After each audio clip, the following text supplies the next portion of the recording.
আসসালামু আলাইকুম। কেমন আছেন সবাই? মাটির চুলার রান্না আবারও শুরু হয়ে গিয়েছে। তো মাটির চুলার রান্না কার কার পছন্দ সবাই কমেন্ট করে জানাবেন। আমার তো বেশ ভালোই লাগে। মাটির চুলার রান্না একটু স্পেশাল হয়। তো আজকে রান্না হবে মাংসের জন্য এই যে মশলা কষানো হচ্ছে আগে থেকে। আর আজকের মাংসটা খুব একটু স্পেশাল করে রান্না করা হবে, কেননা সাধারণত আমরা মাংস এমনি ভুনা করে খাই বা আলু দিয়ে খাই। আজকে আমাদের বাসায় লাগানো কচু দিয়েই রান্না করা হবে। তো কচু দিয়ে মুরগির মাংস বেশ মজাই লাগে, আর এই কচুটা একদম গাল চুলকায় না, আর খেতেও অনেক ভালো লাগে। সাধারণত গাল চুলকালে কচু তো খাওয়া যায় না, এই কচুটা অনেক ভালো, গাল চুলকায় না। রোশানও খুব মজা করে খেয়েছে, সেদিন ভর্তা করা হয়েছিল। তো কচুর মধ্যে আর একটু আলুও দেওয়া হয়েছিল, তো আলু আর কচু মিলিয়ে দেওয়া হয়েছে, তবে আলুর থেকে কচুটাই রোশান বেশি পছন্দ করেছে। এই যে আমি মাংসটাকে একটু কষিয়ে তারপর এই কচু আলুগুলো দিয়ে আবার ভালো করে কষিয়ে নিয়েছি। তারপর কষানো হয়ে গেছে প্রায়। এবার এর মধ্যে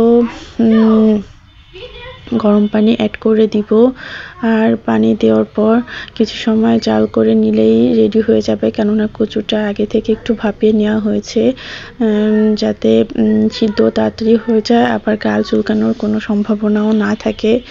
তো তারপরেও একটু ভালো করে মাংসের সঙ্গে দিয়ে কষিয়ে নিচ্ছিলাম।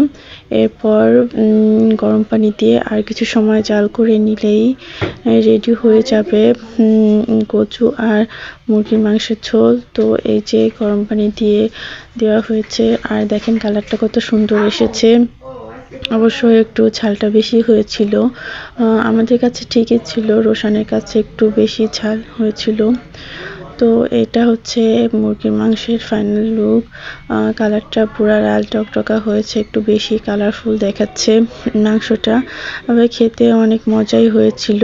আর এই মাংসের ঝোলের সাথে রান্না করা হয়েছিল কলাই শাক ভাজি। এটা ছিল খেসারি কলাই শাক, আর এই শাকটা শোল টাকি মাছ ভেঙে ভেজে রান্না করা হয়েছে, এটাও খুব মজা হয়েছিল, আর গরম গরম ধোয়া উঠছিল।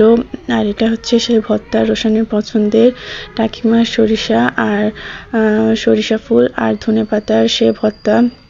অনেকটা ভর্তা করা হয়েছে আজকে। তো ফাইনালি এই যে রোশানের খাবার রেডি করে নিয়ে এসেছি, সবগুলো আইটেমই দেওয়া হয়েছিল, ভর্তা, শাকভাজি, মাংস, কচু, একটু টমেটো সালাদ আর ভাত। মাশাআল্লাহ, ছেলেটা সুন্দরভাবে খাবারটা শেষ করেছে। তো সবাই ভালো থাকবেন, সুস্থ থাকবেন, আল্লাহ হাফেজ।